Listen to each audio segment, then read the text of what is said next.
Fala, galera do oitavo ano. Vamos fazer aquela revisão e aquele entendimento sobre energia elétrica. Hoje, a professora, a gente está falando muito sobre isso. A gente já falou muita coisa sobre isso e também vem colocando na cabeça de vocês a importância não só da energia, como também a sua importância e também os danos que podem ser causados. Lembra que a gente vai escolher, para escolher um tipo de energia, a gente tem que levar em consideração não só o custo, né? A gente tem que levar em consideração também os problemas que podem ser causados em nível de meio ambiente. O que, é que pode causar a energia que a gente escolheu? A degradação do ambiente qualquer, tá certo? Então, é importante que a gente também lembre-se disso, beleza? Bom, então, vê, o que a gente vai ver agora é a produção mundial de energia e a energia no Brasil. A gente já viu que a energia no Brasil, o que se fala o tempo todo, é o que a gente tem de provimentos para agora. Para agora, eu ainda tenho energia elétrica, eu ainda tenho água caindo. Veja como é importante você entender que o que a gente tem hoje em 2020 não vai ser a mesma coisa que a gente vai ter em 2021. A quantidade de chuva que cai, porque lembra, para a chuva cair, eu preciso de árvores. Se você conversar com alguém da região da Amazônia, da região do Pará, eles vão te dizer que lá chove todo dia. Todo dia chove lá. Tem gente que encontra-se depois da chuva. Vamos se encontrar depois da chuva? Bora. Geralmente à tardezinha cai uma chuvazinha. Mas por que acontece isso? Porque a gente tem dois ciclos da água. A gente tem o pequeno ciclo e o grande ciclo. O grande ciclo envolve os mares e tal. O pequeno ciclo envolve principalmente os rios e as árvores que eu tenho naquele local. A árvore ela tem um papel preponderante. Suas raízes pegam a água, levam para a árvore e depois fazem a transpiração dessa água. A saída das gotículas de água precipitam, formam as nuvens e depois a nuvem cai em forma de chuva. Mas para isso eu vou precisar de árvore no chão, raiz no chão, para segurar um pouco dessa água. Se eu não tenho árvore, como você está vendo agora, essa questão do Brasil, que não está se cuidando do meio ambiente, onde a gente tem um ministro do meio ambiente, pasmem, um ministro do meio ambiente, que diz: vamos passar toda a legislação que tiver que passar para facilitar o desmatamento e a gente fica livre desse problema. Veja a ideia que ele tem. Então, quer dizer, enquanto o mundo todo está lutando pela preservação, infelizmente, o nosso ministro do meio ambiente nem sabe o que é o ambiente, porque, primeiramente, ele nem é um entendedor disso, ele não tem nada a ver com essa área. Mas, vamos deixar isso para lá, mas não deixa de ter sua importância, ok? O país precisa, todos os países, claro, precisa entender que o meio ambiente ele vai fazer parte da degradação. Então, eu tenho que preservar essa degradação. Na minha casa, na sua casa, você tem que impedir que o lixo permaneça lá, porque se tiver lixo, lixo junta sujeira, sujeira traz mosquito, mosquito traz rato, rato traz barato, e assim, consequentemente. Imagine num país inteiro. Então, se a gente deixa que haja desmatamento, a gente vai deixar que haja diminuição da absorção de água. E eu preciso de água para manter as hidrelétricas, as usinas hidrelétricas. Então, a energia elétrica ela é produzida basicamente por três usinas. A usina que é termoelétrica, que é aquela que eu uso as queimas para fomentar furnas, né? Boto lá madeira, o que tiver de restos para fazer fumaça e usar essa energia. As hidrelétricas que usam a água, né? Como potencial gerador de motores. E as termonucleares, que usa a quebra do núcleo dos átomos para gerar energia, beleza? Então, essas três usinas que a gente praticamente está usando em nível mundial. Nos diferentes tipos de usinas, o que difere é a energia primária utilizada para mover as turbinas. Nos diferentes tipos, aqui eu uso fogo, aqui eu uso água e aqui eu uso rompimento de núcleo. O átomo, quando ele é dividido, ele libera uma quantidade enorme de energia. Beleza? É isso que a gente vai utilizar. Primeiro, a energia hidrelétrica. Como é que a gente vai fazer isso aí? Na energia hidrelétrica, o uso hidráulico foi uma das primeiras formas de substituição do trabalho animal. Antigamente, você colocava um animal para ficar rodando, um dos exemplos, para ficar rodando em torno de um gerador. Cada vez que ele girava, o gerador também era movido e isso produzia energia. Então, a gente tirou os animais e, em vez dos animais, a gente começou a colocar água. Quando a água cai em um ciclo, ele vai gerando energia que vai ser utilizada pelas pessoas. Ok? Então, por exemplo, se eu tivesse uma propriedade, uma fazenda, eu podia fazer um gerador pequeno, com caimento de água, se eu tivesse um poço, e esse rolamento ia produzindo energia para mim, para uma casa, estava tranquilo. Até hoje ainda tem casas que são sustentadas por isso, em pequenas fazendas. A característica energética mais importante, a gente vai destacar os seguintes. Primeiro, para montar uma usina hidrelétrica, disponibilidade de recursos, quer dizer, tem que ter água, tem que ter as turbinas, tem que ter o pessoal que possa fazer isso para a gente, facilidade de aproveitamento e, principalmente, seu caráter renovável. Água, renovável.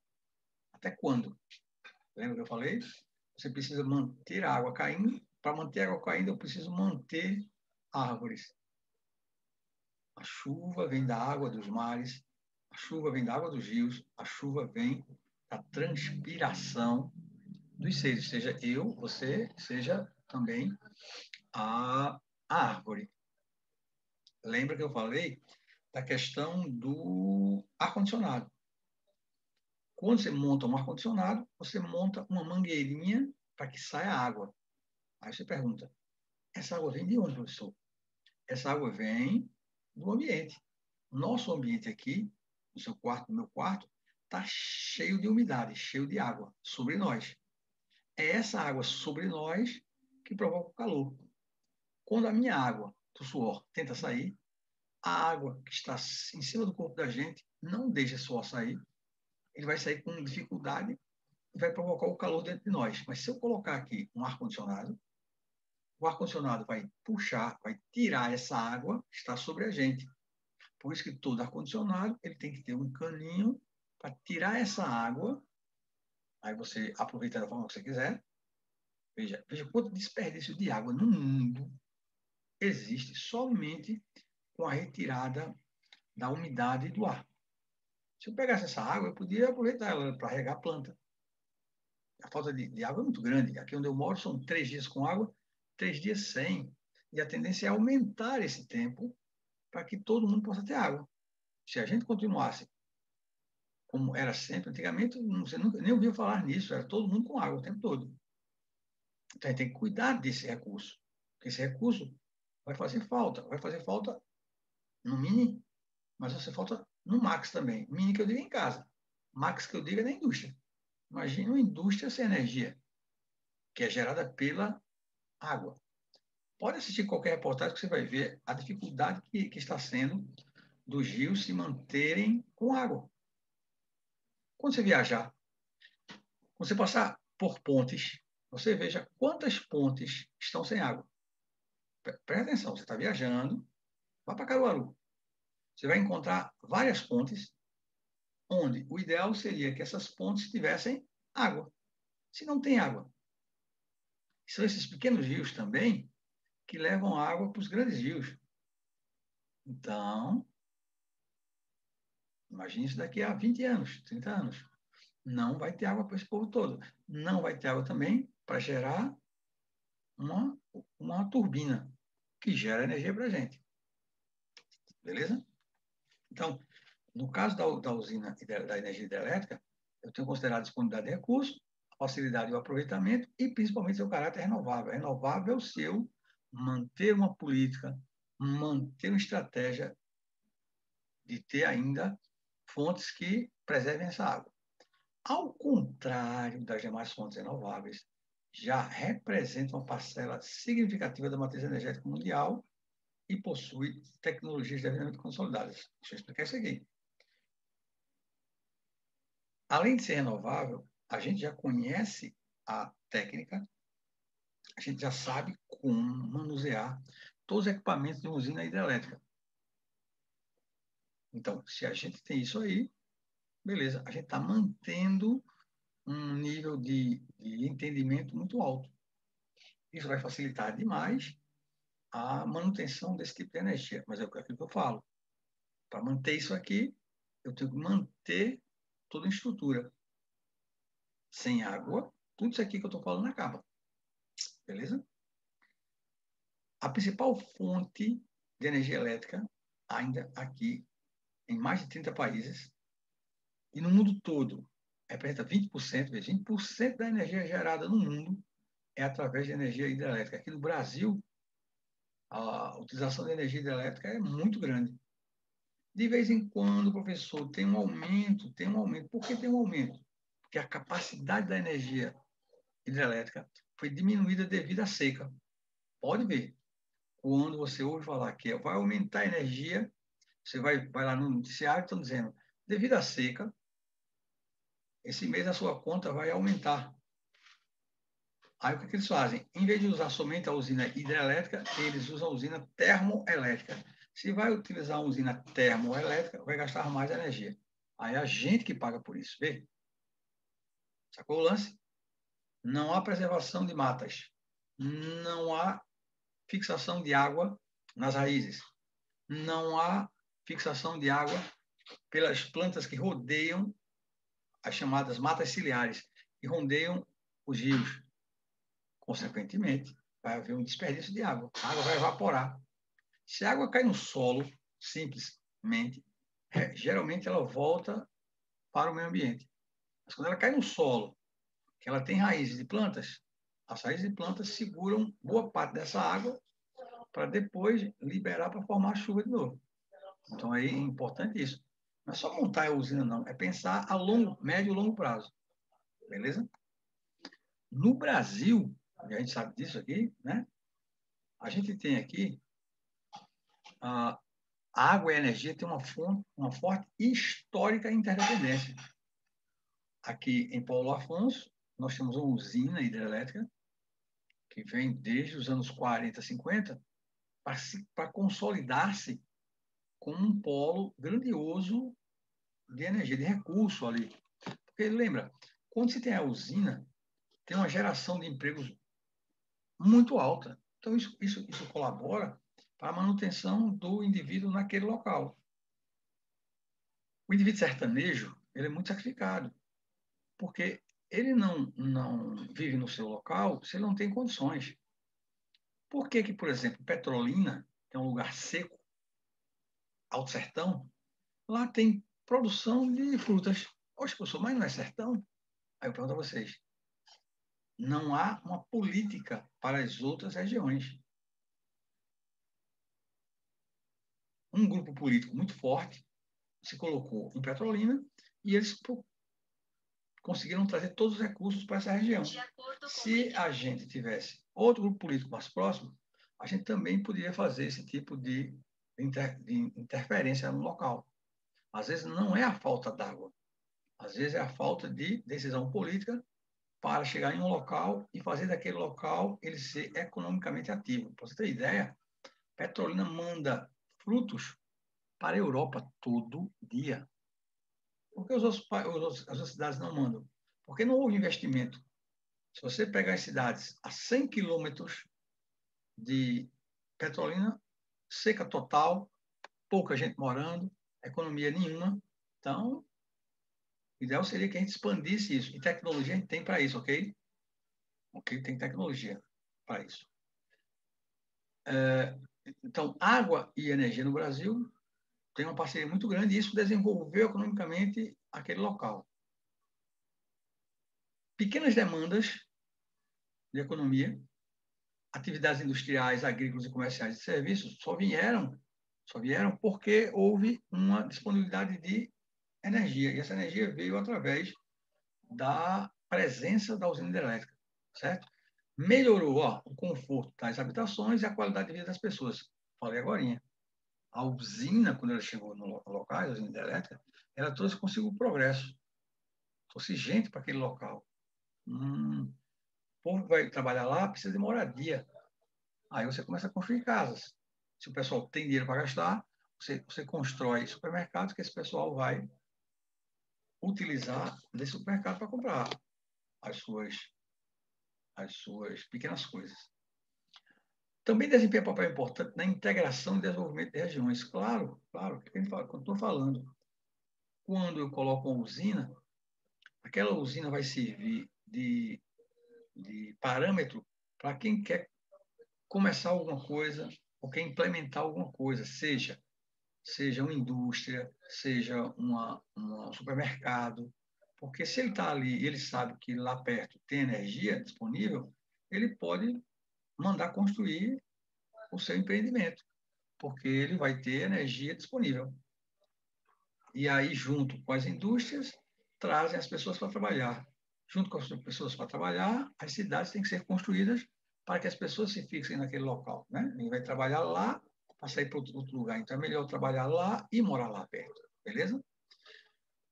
Representa cerca de 15% do consumo energético total e cerca de 73% da energia elétrica do país provém das usinas hidrelétricas. Veja como o nosso país depende da usina. Se depende da usina, depende de chuva. Se depende de chuva, depende de árvore. Menino, é tudo uma ligação só. Eu estou falando de meio ambiente, estou falando de energia, eu estou falando de recurso. E recurso não brota do chão, não. A gente tem que manter isso. Beleza? Pensa nisso. Pensa nisso. A figura aqui que eu coloquei, essa foto, é mostrando o aproveitamento da energia hidráulica no mundo. Aí você vai ver aqui que as maiores potências estão localizadas na América do Norte. O antigo União Soviética, aqui, ó, essa parte tudinha aqui, ó, usina hidrelétrica, aí. China, Índia e o Brasil. O país todo depende da energia hidrelétrica praticamente. Olha o continente africano, velho. Aqui, ó. Só a região mais desenvolvida aqui, ó, África do Sul e tal, ela é mais envolvida aqui, ó, essas regiões aqui. Então, veja, eu não posso, eu e vocês, como pesquisadores, como cientistas que somos, que estamos ciência, a gente não pode deixar de pensar de que essa dependência somente de um tipo de energia não faz bem ao país, não. É importante que a gente comece a fazer uma mudança, uma diferença disso aí. A gente não ficar somente dependendo de usina hidrelétrica. E aí os grandes empresários, os grandes consórcios começam a tomar conta disso e a gente começa a ficar dependente deles. É como se fosse o petróleo, por exemplo. Quem tem petróleo comanda o mundo. Nesse caso aqui, como é usina implantada em locais onde tem água, nem todo o país vai depender dela, porque não tem como a gente transferir a energia do Brasil para Portugal, por exemplo. Não tem. Mas petróleo, sim. Petróleo o cara pode botar dentro de um barril e levar para outro canto. Com dependência danada disso aí. Veja que se a gente fosse exportador de eletricidade, como a gente seria bastante rico, no caso. Beleza? Mas como isso não acontece a transferência, cada país tem que apresentar as suas tecnologias para mostrar, para montar também a sua usina. Beleza? A gente tem no país 73%, só 40% da energia é produzida na bacia lá do Amazonas. Claro, poxa, lá eu tenho um rio à vontade. Né? A bacia hidrográfica do mundo está no Rio Amazonas. Então, 40% aqui já está lá naquela região da Amazônia. O Brasil é o terceiro do mundo no consumo e na geração de energia hidrelétrica. Primeiro vem Rússia e China. Okay? Entre as demais bacias, destaca-se do Paraná, 23%, Tocantins, 10%, e a nossa aqui, ó, a usina hidrelétrica de Paulo Afonso, que é a utilização do Rio São Francisco para gerar esse tipo de energia. Tá certo? Beleza?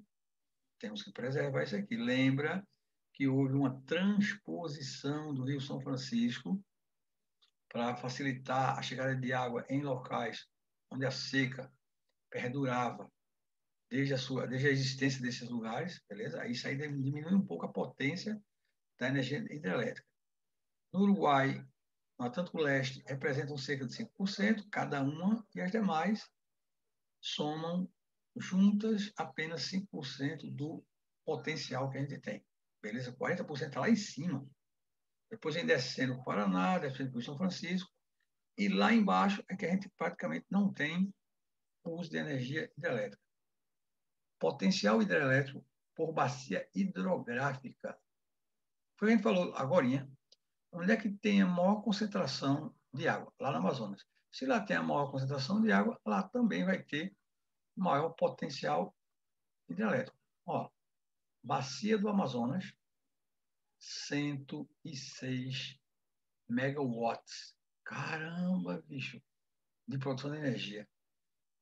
Ele falou lá embaixo, região lá do Porto Alegre, Uruguai, Argentina descendo mais. Aí a gente tem aqui uma diminuição. Ó. Quanto mais a gente desce, menor fica o potencial de energia. Porque aqui, o que a gente está levando em consideração aqui é a quantidade de energia disponível, desculpa, a quantidade de água disponível. Se eu tenho água demais no Amazonas, é claro que eu vou produzir uma quantidade muito grande de energia. Aqui eu tenho Tocantins, aí vou descendo Paraná, depois Rio São Francisco, aqui, ó, na nossa região Nordeste. Lembra que o Rio São Francisco ele nasce em Minas Gerais, beleza? Aí depois, ó, Uruguai, lá embaixo, lá Atlântico Sul, Atlântico Leste, beleza? Então aqui ó, eu tenho uma produção muito alta aqui, ó, na Bacia do Amazonas. Apesar da produção ser muito alta lá no Amazonas, a sua absorção não é tão grande assim não, porque ainda existe uma dificuldade muito grande nessa disponibilidade de energia para ser disseminada. Eu produzo isso aqui, mas nem tudo que eu produzo eu consigo passá-la para as cidades devido à deficiência que essas cidades possuem de fazer uma distribuição da energia. Eu produzo demais, mas eu não consigo ainda distribuir por falta de tecnologia. Quando a gente fala em questão de região, na nossa região Nordeste, ó, olha, a gente tem quase 80%, a gente tem 75% e a gente tem 85%, Centro-Sul 80%, seguido da região Nordeste, que é Centro-Sul 80%, e aqui a gente tem mais ou menos 75%. Então, quer dizer, é um aproveitamento muito alto dessa energia que a gente produz. Lá no Paraná, onde cerca de 40 mil megawatts são utilizados, são produzidos, também são utilizados. Então, o aproveitamento também é muito alto. Por que, professor, o aproveitamento é alto? Porque na região do Paraná, na região Nordeste, existe uma proximidade muito grande das cidades entre si. Isso facilita a distribuição dessa eletricidade. A gente não perde, a gente produz e não perde, produz e distribui rápido. Quando as localidades são muito distantes, o dispêndio dessa energia é muito maior. Isso acontece na região da Amazônia. Produz muito, mas as cidades ainda não são muito desenvolvidas. Então, eu produzo muito, mas eu ainda não absorvo tudo aquilo que eu produzo. No Paraná e na região Nordeste, como existe uma proximidade maior das cidades, eu produzo e rapidamente eu consumo. Tranquilo? Beleza? A vantagem em relação às usinas termoelétricas e atômicas é que, tem uma coisa aqui que a gente pode até discordar. A água não se esgota, embora existam períodos de secas fluviais. Aí um debate que a gente pode abrir com vocês. Você acha que a água nunca mais vai acabar? Será? Do jeito que a gente está degradando a natureza, será que a gente não vai ter um colapso nessa questão de água? Vai ter água, se acabar, nunca vai. Mas a quantidade vai ser menor? Então, por isso que a gente está tentando descobrir outros tipos de energia para a gente não ficar dependente somente da energia elétrica. O custo operacional é menor que das usinas termoelétricas, além de ser menos poluentes. Nem se fala com relação às usinas atômicas, que também levam um período muito maior para ser construída, precisa de gente especializada e, consequentemente, a gente vai ter que, economicamente, gastar muito mais com a usina atômica do que com a usina hidrelétrica. Próxima aula a gente começa daqui. Mas pensei comigo, vê aí se essa questão da água não se esgotar, você concorda ou não. Beleza? Próxima aula a gente começa daqui. Valeu, fera.